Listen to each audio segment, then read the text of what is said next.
नमस्कार, मैं हूं नगमा और आप देख रहे हैं हम लोग आजकल खास करके पिछले एक हफ्ते से दिल्ली एनसीआर में एक नए संकट से जूझ रहे हैं जिसका नाम है कोरोना।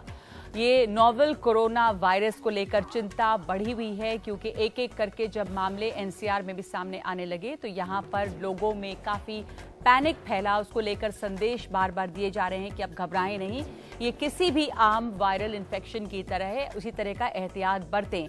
बावजूद इसके चूंकि ये नई बीमारी है, सामने आई है जो चाइना से शुरू हुई थी, चाइना के वुहान से, और अब बहुत सारे मुल्कों में दुनिया के फैल चुकी है।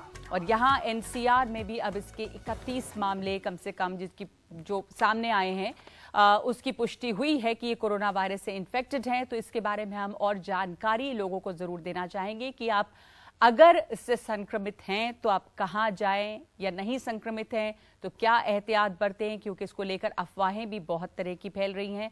आप तमाम लोगों के पास बहुत सारे व्हाट्सएप मैसेजेस आ रहे होंगे, क्या करें क्या ना करें, क्या खाएं ना खाएं। तो इसका बहुत बड़ा असर जो है वो कारोबार पर भी पड़ा है। मेरे साथ इस शो में इन बातों पर चर्चा करने के लिए जो पैनल मौजूद है उसमें है डॉक्टर अर्जुन डैंग, सीईओ हैं डॉक्टर डैंग लैब के, जहां पे आप तमाम तरह के टेस्ट कराने के लिए जाते हैं और जा सकते हैं। Doctor Sanjeet Panesar, assistant professor community medicine, RML hospital Delhi, Ram Manohar Lohia hospital के हैं। डॉक्टर विकास मौर्य डायरेक्टर हैं पल्मोनोलॉजी, फोर्टिस शालीमार बाग, और डॉक्टर सुजीत कुमार सिंह, निदेशक एनसीडीसी।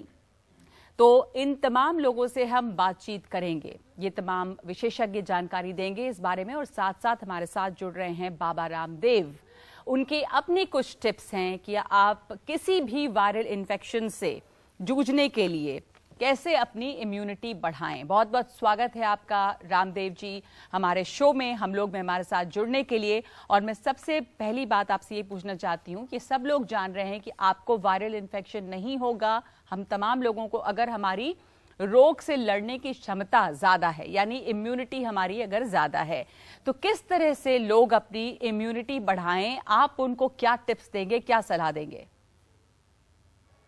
देखिए नगमा जी, जो लोग विदेश यात्रा से लौटे हैं या जो एयरपोर्ट या ऐसे भीड़ भड़क वाले एरियो में जो लोग रहते हैं, खास करके विदेशी लोगों के संपर्क में आते हैं या जो विदेश से जो प्रवासी लौटे उनके संपर्क में आते हैं, उनको तो जो प्रिकॉशन लेनी चाहिए उसके बारे में मीडिया में इतनी ज़्यादा चर्चा हो चुकी है, उसमें कुछ कहने के लिए बचा नहीं है। जहाँ तक प्रश्न ये है कि लोग जो संक्रमित हो चुके हैं वो इससे कैसे विजय प्राप्त करें, तो उसके लिए 3 चीज़ें हैं। एक तो रेस्पिरेटरी सिस्टम पर इसका सबसे पहले अटैक होता है, और रेस्पिरेटरी सिस्टम के लिए योग से बेहतर कोई दूसरी चीज हो नहीं सकती। उसके लिए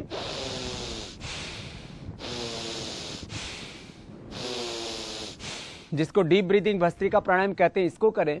और साथ ही साथ जो है कपालभाति, जिससे इसका दूसरा असर होता है कि हमारे ऑर्गन फेलियर स्टार्ट हो जाते हैं जब इसका प्रकोप ज्यादा बढ़ जाता है। तो इंटरनल ऑर्गन्स भी हमारे स्ट्रांग होनी चाहिए। तो कपालभाति ऐसा है जिससे एक साथ हमारा लीवर, हमारी किडनी, हमारे इंटेस्टाइन, हमारा pancreas, uterus, ovary, prostate, heart, thyroid, parathyroid, पूरे इंटरनल ऑर्गन्स हमारे इससे स्ट्रांग होते हैं। उनको हम स्टिमुलेट करते हैं, ज्यादा एनर्जी देते हैं, ब्लड का सर्कुलेशन वहां ज्यादा होता है। ये दूसरा। तीसरा अनुलोम विलोम प्राणायाम।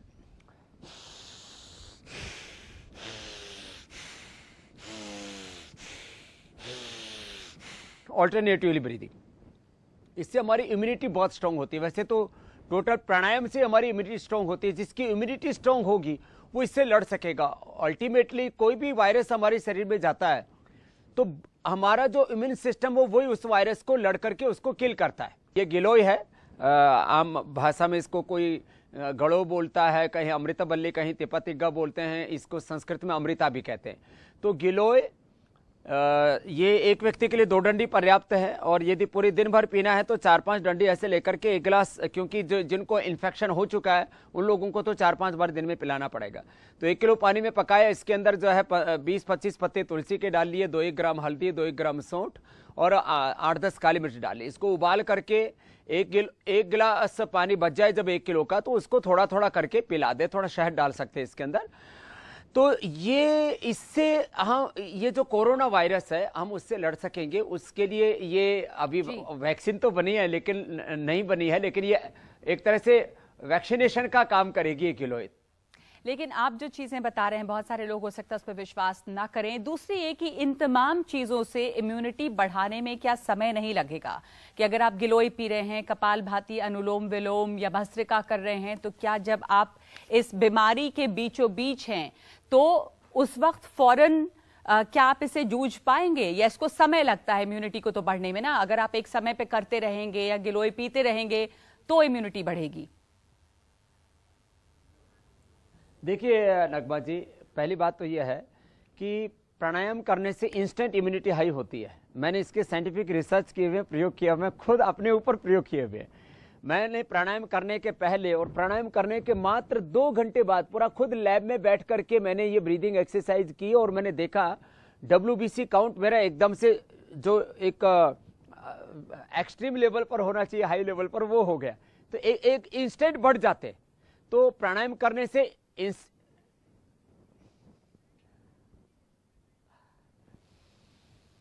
जी, भस्त्रिका डीप ब्रीदिंग जो मैंने बोला, कपालभाति और अनुलोम विलोम, तीनों 5-5 मिनट भी कर लेते हैं, ये नॉर्मल आदमी के लिए पर्याप्त है। और जिनको ज्यादा प्रॉब्लम है वो 10-10 मिनट भी कपालभाति, अनुलोम विलोम कर सकते हैं और उससे इंस्टेंट इम्यूनिटी बढ़ती है। और गिलोय का भी एकदम से हमारी इम्यूनिटी पर इंस्टेंट असर होता है। जैसे किसी के प्लेटलेट डाउन है, किसी को फीवर है, किसी को सर्दी जुकाम है, इंस्टेंट बेनिफिट मिलता है।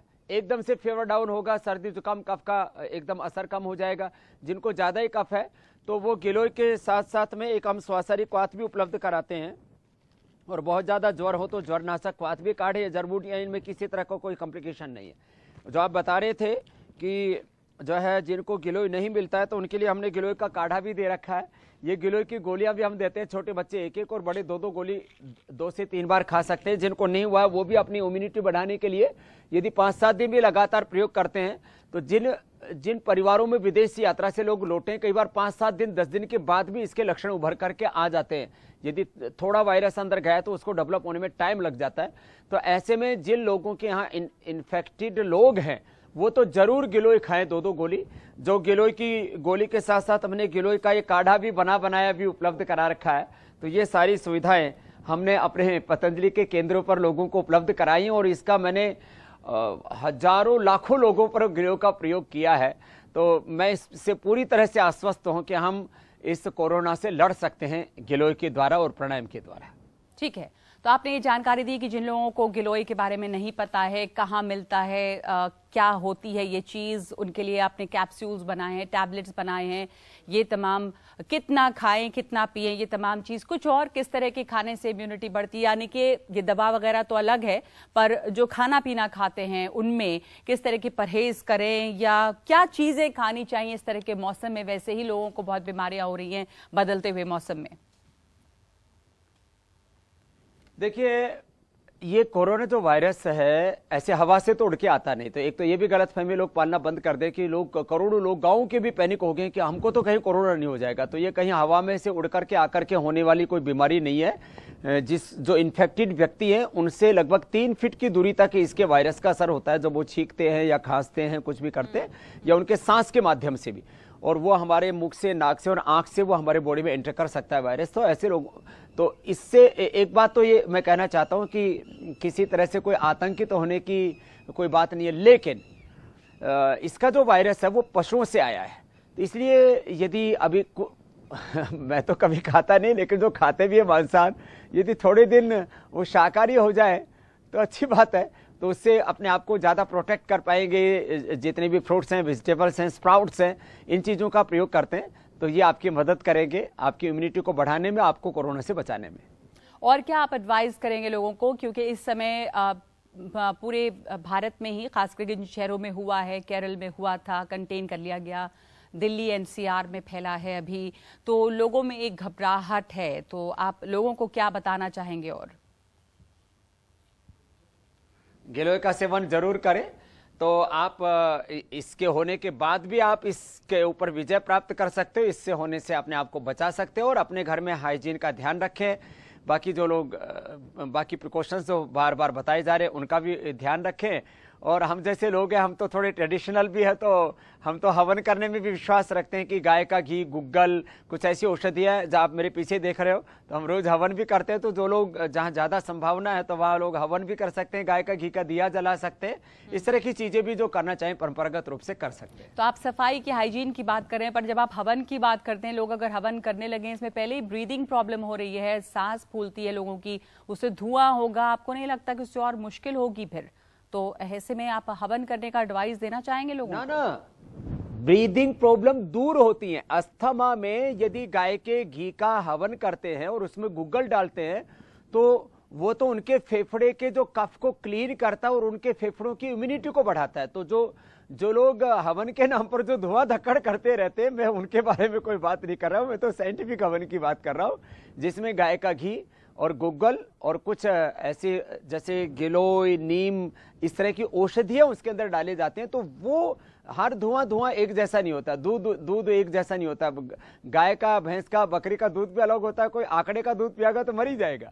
तो ये जो हवन का जो धुआं होता है, वो मैं उसको कभी भी जो लोग केवल धुआं धक्कड़ करते रहते, उसमें कोई औषधीय चीजें नहीं डालते, मैं उसका समर्थक नहीं हूँ। जी जी, बहुत बहुत शुक्रिया आपका बाबा रामदेव, इन तमाम बातों को हमारे साथ साझा करने के लिए, बताने के लिए कि कैसे अपनी इम्यूनिटी को बढ़ाएं।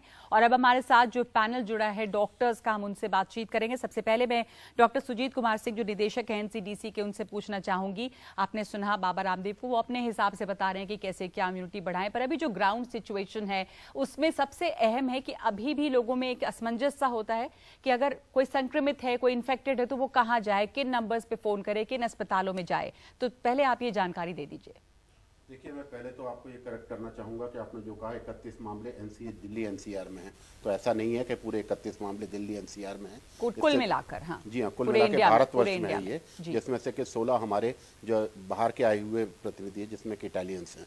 तो इसलिए ऐसा नहीं है कि पूरे के पूरे मामले हमारे देश नहीं, माफ कीजिएगा, शायद गलती मैंने कहा, लेकिन 31 कुल मिला के हैं पूरे हिंदुस्तान में, जिसमें कि दिल्ली एनसीआर में अभी 3 तो केरल में थे जो सही हो गए, और अभी यहाँ पे 15-16 तो वो इटालियन है, और कुल मिला के इतने मामले हैं। आपकी बात। और जैसा कि आपने कहा कि जागरूकता क्या है, मैं 3-4 चीजें कहना चाहूंगा। जानकारी, जागरूकता और सावधानी, अगर हम तीनों बातों का संपूर्ण रूप से पालन करें तो हम इस बीमारी से काफी हद तक अपने आप को जागरूक रख पाएंगे, और जागरूक रखेंगे तो जानकारी हमको बढ़ेगी इसकी, और हम उसके प्रति सावधानियां ले पाएंगे। रही बात इसकी कि इसका इतना पैनिक क्यों फैला है, जैसा कि आप स्वयं देख रहे हैं और हमको टीवी में दिखाया जा रहा है रोजाना कि चीन में स्थिति किस तरह से भयावह होती गई। विगत 2 महीने के अंदर ही 80,000 से ऊपर केस आ चुके हैं। बहुत मॉर्टेलिटी है, सही आंकड़ों का हमें आज भी पता नहीं है इस बीमारी के बारे में, क्योंकि नोवल कोरोना वायरस है। इंक्यूबेशन पीरियड की सही डेफिनेशन नहीं है। बहुत से कोरोना वायरस की हम 14 दिन तक मानते हैं, लेकिन इससे ज्यादा भी इंक्यूबेशन पीरियड पाया गया है। इसी तरीके से हम कहें कि आंकड़ों पे हमें पूरी तरह से अभी रिसर्च नहीं हो पाई है, तो हमारा जो आगे की पद्धति है, किस तरीके से हम उन आंकड़ों को एक अपने एपिडेमियोलॉजिकल एनालिसिस से अपने उपयोग में ला पाएंगे, ये हमें पूरा देखना होगा। डॉक्टर सुजीत, एक मैं इसमें जोड़ना चाहती हूँ, मैं आपसे ये जानना चाह रही थी पहले कि दिल्ली किस तरह से तैयार है, क्या सेंटर्स हैं, क्या नंबर्स हैं, कहाँ पे लोग जा सकते हैं? अगर किसी को आज, अगर मुझे पता चलता है कि मुझे इन्फेक्शन है, तो मैं कहाँ पे फोन करूँ, किधर जाऊँ? इस तरह की जो सरकारी लेवल पे जो तैयारी है उसके बारे में जरा बता देंगे। बहुत अच्छा प्रश्न पूछा आपने। आज से सबसे ज्यादा आवश्यक चीज यही है। देखिए, दिल्ली में हमारे यहाँ 2 सरकारी अस्पताल हैं जो कि RML हॉस्पिटल और सफदरजंग हॉस्पिटल हैं, जो कि सब काफ़ी 2 महीने से लगातार इसकी लिए रेफरल सेंटर बने हुए हैं। दूसरे हमारे 2 इम्पॉर्टेंट लैब्स हैं, NCDC की हमारी लैब और एम्स की लैब, जहाँ पे किसके सैंपल टेस्ट किए जाते हैं। मैं आपको कहना चाहूँगा कि जानकारी सबको, लोगों को ये होनी चाहिए कि उनको लैब में नहीं जाना है, रेफरल सेंटर्स में जाना है, और चिकित्सक से परामर्श लेने के बाद ही चिकित्सक की सलाह पर अगर सैंपल वो एडवाइस करता है तो एडवाइस दें। दूसरी चीज आपने कहा कि जानकारी के लिए एक ऑल इंडिया कॉल सेंटर हमने NCDC में एक्टिवेट किया है, जो कि भारत सरकार ने सब तरफ प्रचारित किया है, जिसका नंबर है 011-2397-8046। ये नंबर पे भारत के किसी भी कोने से कोई भी व्यक्ति कॉल करके पता कर सकता है कि जैसे मैं फलाने गांव का हूं, मैं इस जिले में कहां जाऊं, मेरे लिए कौन सा वो है, तो हम उसके डिस्ट्रिक्ट सर्वेलेंस ऑफिसर का नंबर देंगे, स्टेट सर्वेलेंस का ऑफिसर का नंबर देंगे, उनके जानकारी नोट करने के उनके रेलेवेंट डिस्ट्रिक्ट सर्वेलेंस ऑफिसर को बताएंगे भी। जी जी। और डॉक्टर संजीत पनेसर, खास करके RML, जैसा आपने भी बताया कि RML में भी एक तैयारी है पूरी इसे डील करने के लिए, तो वहाँ पर किस तरह की तैयारियां हैं और अभी क्या अपडेट है? जो पेशेंट्स आए हैं उनको क्वारंटाइन करने के लिए भी जगह होगी वहाँ पे? यस मैम, वहाँ पर आरएमएल हॉस्पिटल के अंदर हमने ऑलरेडी जो पेशेंट सस्पेक्टेड हैं कोरोना वायरस के लिए, उनके लिए वार्ड 5 के अंदर आइसोलेशन वार्ड है। We have around 10 beds there. 6 beds वैसे फंक्शनल हैं, 4 हम एक्स्ट्रा बढ़ा सकते हैं इन केस इफ रिक्वायर्ड। और जिस समय पेशेंट आता है और हमारे को लगता है, जैसा कि सर ने ऑलरेडी बताया, कुछ क्राइटेरियाज हैं, अगर वो उनको फुलफिल करता है तभी उनको थ्रोट स्वैब या ब्लड सैंपल जो है ये लिया जाएगा और वो लेकर फिर ट्रिपल पैकिंग करके रेफरेंस लैब को भेजा जाता है फॉर टेस्टिंग। कितने दिन वेट करते हैं या करना चाहिए अगर किसी को, क्योंकि पैनिक है तो बुखार खांसी अगर होती है तो शुरुआत में, क्योंकि लक्षण में ये भी, लक्षण के ऊपर भी बड़ा असमंजस सा है कि खांसी बुखार सर्दी तो सबको हो रही है इस बदलते हुए मौसम में, तो आप कैसे समझेंगे क्या डेफिनेट लक्षण होते हैं कि कोरोना वायरस? एक्चुअली क्योंकि न्यू है, न्यू नोवल कोरोना वायरस, जो डेफिनेशन वर्किंग डेफिनेशन है that is based on the family of corona virus कि उनका नॉर्मली किस तरीके से अपीयर होते हैं। They affect respiratory system. तो जो वर्किंग डेफिनेशन हम लेते हैं उसके अंदर होता है fever with sudden onset of shortness of breath, difficulty in breathing, जिसको सिंपल लैंग्वेज में कहते हैं, along with upper respiratory symptom, cough coryza के साथ। इन केस अगर बंदे के साथ में ट्रैवल हिस्ट्री भी है या कोई कॉन्टैक्ट हिस्ट्री है तो वो और रेलेवेंट हो जाती है। उसके हिसाब से पेशेंट को स्क्रीन करके देन ही उसका सैंपल लिया जाता है।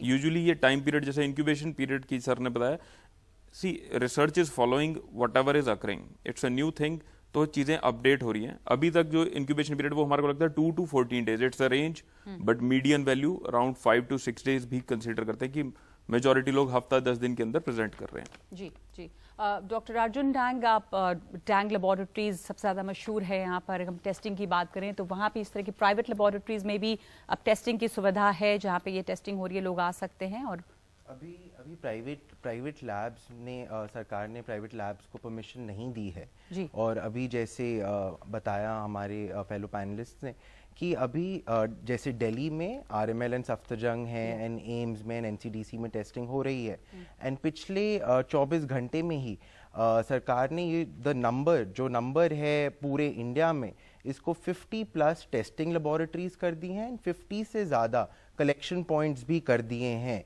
एंड इसको अभी देखते हुए तो बहुत ही अच्छा फैसिलिटी सरकार कर रहे हैं ताकि जो कॉमन मैन है वो जा सकते हैं इन सेंटर्स पे। पर जैसे जैसे टाइम आगे बढ़ेगा और अगर सरकार चाहेगी कि ज़्यादा एक्सेसिबिलिटी बढ़े कॉमन मैन के लिए, तो फिर प्राइवेट लैब्स भी इक्विप्ड हैं ताकि ये टेस्ट कर पाए। जी, फैलता बहुत ज़्यादा जल्दी है क्या डॉक्टर साहब? क्योंकि दिल्ली में जैसे शुरू में हर दिन लोग इंतजार कर रहे हैं कि क्या एक और मामला बढ़ गया, और ऐसा होता है जैसे अब उत्तम नगर में दिल्ली में एक और केस सामने आया, अब जम्मू में भी एक केस सामने आया, तो फिर ये डर रहता है कि ऑलरेडी कहाँ से कौन संक्रमित है, इसको कंटेन करना थोड़ा मुश्किल है। देखिए, पहले तो हमें ये समझना पड़ेगा ये कॉमन रेस्पिरेटरी वायरस है, बट अभी ये जो नया है ये उसका एक वेरिएंट है। कोरोना वायरस पहले भी होता था जी, ये नोवेल कोरोना वायरस, ये नोवेल है, ये नया आया। तो ये फैलता भी वैसे ही है, जैसे हम छींक रहे हैं, खांस रहे हैं, तो वैसे ये फैलेगा। इसके जो ड्रॉपलेट्स हैं वो जाएंगे किसी के मुंह पे फेस पे लगेंगे, वहाँ से वो जा सकते हैं उनके रेस्पिरेटरी ट्रैक्ट में, या जो कहीं पे जो सरफेस है वहाँ पे लगा, वहाँ पे फिर आपने टच किया तो आपके पास जा सकता है। तो जो अभी जो देखा जा रहा है कि अगर कोई लोगों की ट्रैवलिंग की जो हिस्ट्री है या वो किसी के कॉन्टैक्ट में आए हैं जिनको ये हुआ है, उनसे ही किसी दूसरे को ये फैल रहा है जी। तो अभी तक ये एपिडेमिक प्रोपोर्शन में हमारे नहीं है इस वक्त।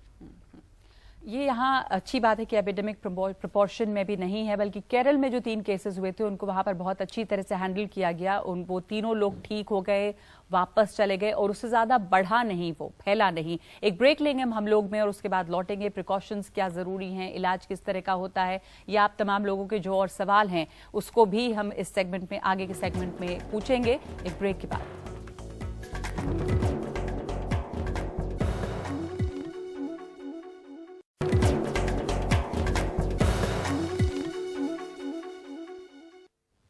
आप देख रहे हैं हम लोग और हम चर्चा कर रहे हैं नोवेल कोरोना वायरस की, जिसकी वजह से भारत में अब तक 31 मामले जिसके सामने आए हैं। दिल्ली एनसीआर में वो इटालियन टूरिस्ट भी हैं जिनका एक पूरा ग्रुप था जो संक्रमित पाए गए हैं, जो कोरोना वायरस से इन्फेक्टेड हैं। 15 लोग हैं करीब, और उसके अलावा कई और मामले सामने आए हैं।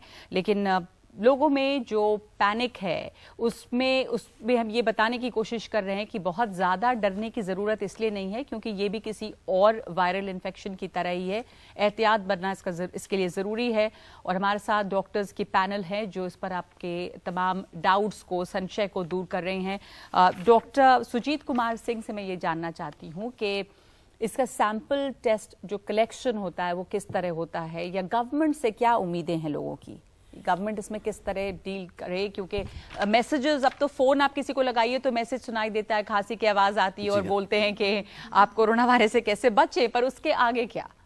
देखिए, जो आपने क्वेश्चन पूछा सैंपल कब कलेक्ट करना चाहिए और सैंपल कैसे कलेक्ट किया जाता है। सैंपल इसमें 3-4 तरह के सैंपल हैं। Throat swab is the common sample, आप नेज़ोफेरेंजियल स्वैब भी ले सकते हैं, और उसके बाद ब्लड सैंपल भी है।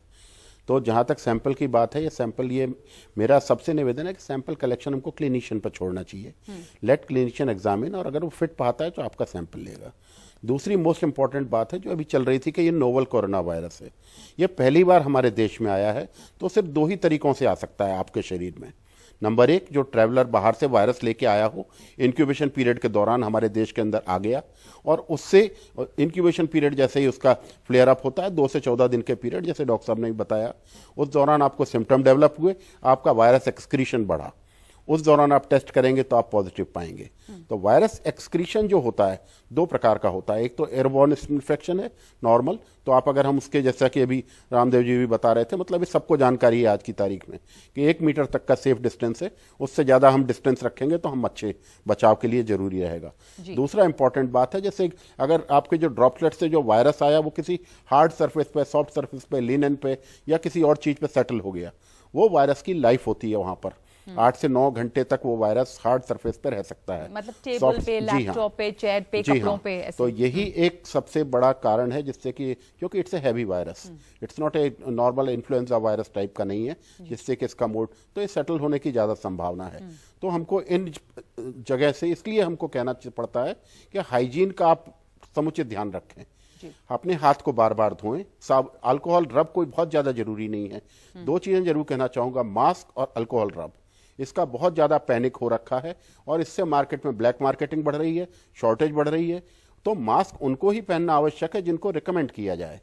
हर आदमी, जैसे मैं आज मास्क पहन के निकल भी जाऊं, मेरे को ये नहीं मालूम कि मास्क में कितनी देर में चेंज करना है, कितने मास्क मेरे को खरीदने चाहिए, और उस मास्क को हमारे लिए क्या बेनिफिट है। हाँ, अगर आपको सर्दी जुकाम खांसी है तो आप बिल्कुल पहनिए, अगर आप ट्रैवल यात्रा करके आए हैं बिल्कुल पहनिए, और अगर आप हॉस्पिटल जा रहे हैं, बाहर से यात्रा करके आए हैं, आपको सिम्टम है, हॉस्पिटल जाते समय उसका उपयोग करिए। जब तक कि आपका टेस्ट नेगेटिव नहीं आ जाता, आप उसको जरूर पहनिए। और टेस्ट, जब आप नेगेटिव की बात कर रहे हैं तो टेस्ट एक बार होता है कई बार और नेगेटिव आता है सैंपल, दोबारा टेस्ट करने से पॉजिटिव भी आया है, तो कितना समय है जब, वही आपको बताना चाहता हूं कि सैंपल 14 दिन के दौरान हो सकता है। पहले ही दिन, जब जैसे आप कांटेक्ट की बात कर रहे थे, अगर पहले दिन कांटेक्ट हम सैंपल ले लें, बहुत सारे लोग अफरा तफरी में आ जाते हैं कि मेरे बगल का पॉजिटिव निकला, मैं भी करा लूं, और करा के मैं सोचने लगता हूं कि अब मैं बिल्कुल ठीक हूं। पहले दिन बिल्कुल सैंपल नेगेटिव ही आएगा, क्योंकि वायरस का डेवलपमेंट के लिए टाइम लगता है, वायरस का एक लोड होगा तभी सैंपल पॉजिटिव बनेगा। आपने पहले दिन कराया नेगेटिव आया, चौथे दिन कराया हो सकता है पॉजिटिव आए, हो सकता है 7वें दिन आपके सिम्टम डेवलप हो जाए, वायरस एक्सक्रीशन बढ़ जाए। तो आपको 14 दिन के दौरान जितनी बार आपको सिम्टम डेवलप होंगे उतनी बार आपको टेस्ट कराना चाहिए। इसलिए 14 दिन जब कंप्लीट हो जाए उसके बाद हम कहते हैं कि आप होम आइसोलेशन छोड़ के आप जो है कम्युनिटी में अपनी हेल्थ को मॉनिटर करें, क्योंकि जो एक्सटेंडेड इंक्यूबेशन पीरियड है उसको भी सरकार कवर करने की कोशिश कर रही है 28 दिन के। जी, एक छोटा सा सवाल, फिर ब्रेक लेंगे, फिर वापस आएंगे आपसे कि जैसे डॉक्टर डैंग पैथ लैब है, आप लोगों के पास तो बड़ी पैनिक कॉल्स भी आ रही होंगी, अभी लोग फोन करते रहते हैं, किस तरह के सवाल पूछते हैं और कैसे आप लोग डील कर रहे हैं इससे? हमें लास्ट हफ्ते 2 हफ्ते से सैकड़ों कॉल हर रोज आ रहे हैं, और पेशेंट्स का यही कहना है कि डॉक्टर साहब हमें खांसी है, बुखार है, फ्लू जैसे लक्षण है, तो क्या करना चाहिए, कहाँ टेस्ट कराना चाहिए। तो उसके लिए जैसे सर ने बताया, हम 2 क्वेश्चंस उनसे सबसे पहले पूछते हैं कि अगर वो कहीं ट्रैवल यात्रा करके आए हैं बाहर से, या सेकंड अगर उनका किसी के साथ कांटेक्ट हुआ हो जो कोविड-19 पॉजिटिव हैं, अगर इन दोनों का आंसर में से कुछ भी यस हो और उन्हें लक्षण भी हैं, सिम्टम्स भी हैं, देन हम उन्हें हेल्पलाइन का नंबर देते हैं, उन्हें डायरेक्ट करते हैं RML या NCDC, एम्स जैसी जगहें जाने के लिए। जी, एक छोटा सा ब्रेक और लूंगी और उसके बाद लौटूंगी और सवालों के साथ।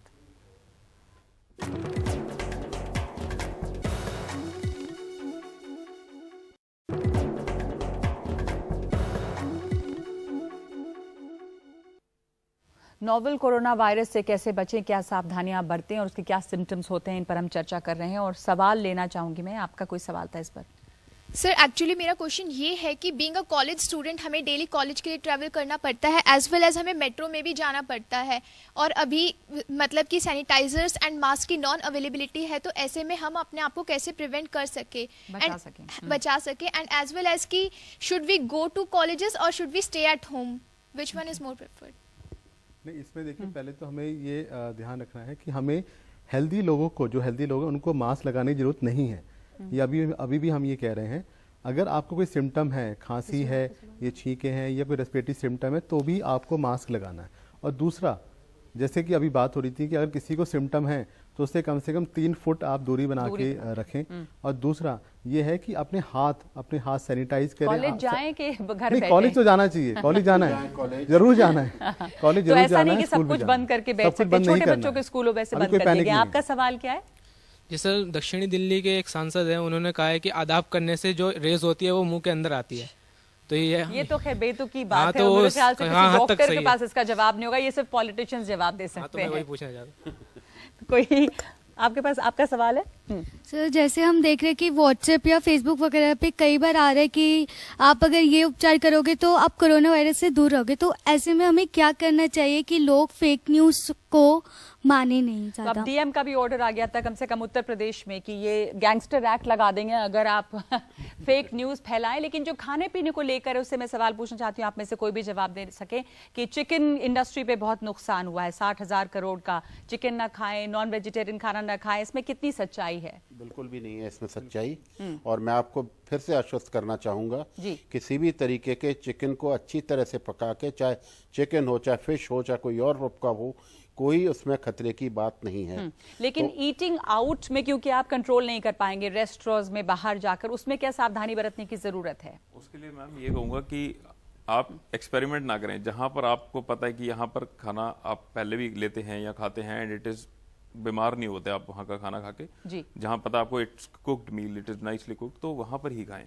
डोंट एक्सपेरिमेंट, एडवेंचर नहीं करना। इस पर्टिकुलर वायरस में मैं आपको कहना चाहूंगा, ये वायरस की स्पीशी ऑलरेडी जंप कर चुकी है एनिमल से ह्यूमन में। It is now no more that कि आपको किसी दूसरे एनिमल से ये species already human to human transmit हो रही है, तो इट इज ऑलरेडी एस्टैब्लिश्ड। आपका सवाल है? Hello doctors, actually my question is कि ऐसे बहुत सारी फेक न्यूज़ फैल रही है, so the people are going to chemist and buying mask and sanitizer, so the people who actually need it can't have that. So what we can do for this? We should make people aware of it. And क्या सरकार भी दे रही है क्या mask और sanitisers या अस्पतालों में है जिनको जरूरत है? और माइक आप आगे बढ़ाएंगे। और जी देखिए, मैं इसको बहुत अच्छा क्वेश्चन पूछा बेटा आपने, क्योंकि देखिए ये जो आवश्यकता, अगर हम मास्क के लिए अफरा तफरी नहीं मचाएंगे तो ना मास्क ब्लैक हो पाएंगे, ना मास्क गैर जरूरतमंदों के पास पहुंचेंगे। हमारी सरकार ने पर्याप्त व्यवस्था की हुई है, और हॉस्पिटल्स में जो कि एरोसोल जनरेटिंग प्रोसीजर्स हैं, उनको N95 पहनने की आवश्यकता है। जो मरीज को एग्जामिन कर रहा है उसको जरूरत है, तो वो ज्यादा जरूरतमंद हैं। हम लोग साधारण रूप से N95 की कोई जरूरत नहीं है। हर आदमी को जानकारी हो चुकी है कि आजकल N95 ले लिया जाए, सबसे बेस्ट लेना चाहिए मेरे को, कोई जरूर, लेकिन हम उसके लिए एक्सपोज्ड ही नहीं है। एक और सवाल आप पूछना चाहती थी? सर हमने सुना है prevention is better than cure, और जैसे फ्लू का सीजन भी चल रहा है, तो कोरोना वायरस का जो फ्लू है और नॉर्मल फ्लू में डिफरेंस क्या होगा कि हम शुरुआत में ही पता लगे कि हमें वो है कि नहीं? आप में से जी कोई भी? हाँ जी डॉक्टर से बता देंगे। हाँ, जो आपका नॉर्मल फ्लू होता है उसमें आपको जैसे बहती हुई नाक और ये सब होता है, बट कोरोना के लिए आपको मेन 2 जो लक्षण है वो है ड्राई कॉफ, सूखी खांसी और बुखार। अगर इन दोनों से शुरू हो और मतलब फिर शुरुआत में बुखार जरूरी है कि बुखार होता ही होता है? बुखार और खांसी, बुखार उसके बाद खांसी, या दोनों साथ, या एक से पहले दूसरा, और उसके बाद अगर आपको सांस लेने में कोई भी तकलीफ हो तो ये लक्षण बहुत ज्यादा मैच करते हैं विद कोरोना वायरस। ठीक है, मैं एक छोटा सा ब्रेक ले लूं, वापस आपके पास आऊंगी और आप जानकारी देंगे कि क्या कैसे पहचाने कि कोरोना वायरस ही है। एक ब्रेक के बाद।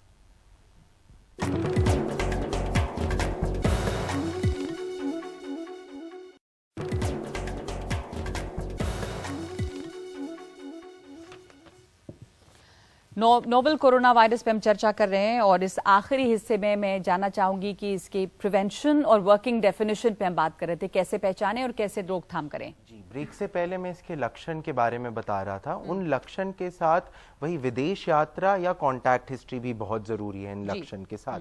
जब हम इनकी प्रिवेंशन, इनसे बचने की बात करते हैं कोरोना से, तो जैसे हमने अभी बताया इसमें हैंड हाइजीन सबसे ज़्यादा ज़रूरी है और अपना हाथ साबुन और पानी से धोएं 20 सेकंड के लिए, या साबुन पानी नहीं है तो हैंड सैनिटाइजर से धोएं। और सेकंड एंड मोस्ट बहुत महत्वपूर्ण है कि अपना हाथ, उंगलियां अपने मुंह, नाक और आंखों से दूर रखें। जी डॉक्टर पानी सर। मैम एक्चुअली जैसे कि बताया, इसी को कंटिन्यू करते हुए prevention is better than cure, वो चीज़ है। एक सवाल भी आया था बीच में कि हम मेट्रो में ट्रैवल कर रहे हैं, हैंड सैनिटाइजर नहीं है तो कैसे हैंडल करेंगे। सी, मेट्रो के अंदर साइड बार्स हैं, हैंडल्स हैं, या इवन अगर आप बटन भी यूज करते हैं या कोई लिफ्ट का बटन दबा रहे हैं, बायोमेट्रिक तो सरकार ने भी थोड़े टाइम के लिए हटा दी है, तो इन चीज़ों के लिए आप हैंड सैनिटाइजर नहीं है, what will you do? So preferably during travelling do not touch your face, nose, eyes, इनको छूना नहीं है ताकि इन्फेक्ट ना हो। जिस समय आप इंस्टीट्यूट पहुंचेंगे, you can wash your hands under running water. अगर सोप है तो बहुत अच्छी बात है। हैंड सैनिटाइजर सिर्फ तब सिचुएशन में हम कहते हैं अगर आप इन द ट्रैवल ट्रांजिट हो और कहीं पर आपको पानी उपलब्धि नहीं है, तो अगर 20 सेकंड्स तक हर एक स्टेप हैंड वॉशिंग का करेंगे तो उससे आप हाइजीन मेंटेन कर पाएंगे। 6 स्टेप है हाथ धोने के, कैसे कैसे हाथ धोना? 6 स्टेप्स होते हैं हाथ धोने के। The first step is straight, सीधे मतलब हाथ, इंटरलेसिंग योर फिंगर्स, फिर उल्टा होता है, उसके बाद उंगलियों के नाखून, देन नकल्स जहां से बेंड होता है, बाद में अंगूठा, फिर कलाई। If you are wearing half sleeve तो you go along with the arm के ऊपर भी। इसके अलावा ट्रैवलिंग के अंदर आप ये चीज का भी ध्यान रखेंगे कि जैसे छींक आ रही है या खांसी आ रही है, you can use a mask अगर है, नहीं तो सिम्टम नहीं है तो you can carry your handkerchief और a tissue which you can discard. Working definition की बात हुई थी कि कैसे पहचाने कि corona virus, novel corona virus. देखिए अभी जो ये वायरस आ रहा है ये उन्हीं लोगों में आ रहा है जिनकी ट्रैवल हिस्ट्री है इंटरनेशनल, या जो उनके कॉन्टैक्ट में आया कोविड-19 के, और जिनको बुखार है, खांसी है, ये सांस की समस्या आ रही है, इन्हीं में हम सस्पेक्ट कर रहे हैं कि हाँ इनमें कोविड-19 हो सकता है। जो कि आम फ्लू है, दूसरे जो फ्लू हैं वो तो किसी को भी हो सकता है, वो तो आजकल फैले ही हुए हैं। डॉक्टर सिंह, आखिर में ये हाई रिस्क ग्रुप जो है वो कौन सा है? जी, मैं 2 बातें कहना चाहूँगा। नंबर 1, हम सब लोगों में जागरूकता फैलाएं कि सरकार के एफर्ट से मदद करें। जल्दी से जल्दी अगर आप रिपोर्ट करेंगे, जितनी जल्दी आइसोलेट होंगे, उतना आपका खुद का मैनेजमेंट और बीमारी का फैलाव दोनों चीज़ें रुकेंगी। दूसरी चीज़, आपने हाई रिस्क ग्रुप की एज, जैसे 50 साल से ऊपर, कोमॉर्बिड कंडीशन, डायबिटीज़, हाइपरटेंशन या आपको कैंसर की कोई बीमारी है तो आप हाई रिस्क ग्रुप में आते हैं। अगर आप फैमिली कॉन्टैक्ट हैं तो आप हाई रिस्क में आते हैं। अगर आप उसके साथ रहे हैं, रोगी के साथ, उसका इलाज किया है, जैसे हेल्थ केयर वर्कर, सबसे इंपॉर्टेंट, हेल्थ केयर को पीपीई यूज करना बहुत आवश्यक है। मरीज को आइसोलेट करें, एक पर्टिकुलर रूम में दें, उनके लिए एक डेडिकेटेड हेल्दी वर्कर को रखें। ठीक, बहुत बहुत शुक्रिया आप तमाम लोगों का इन तमाम सवालों के जवाब देने के लिए। उम्मीद है कि आप लोगों के भी जो सवाल होंगे वो आपके भ्रम भी दूर हुए होंगे, और कैसे बचें, कैसे पहचानें, इन तमाम चीज़ों का बहुत बहुत धन्यवाद आप लोगों का।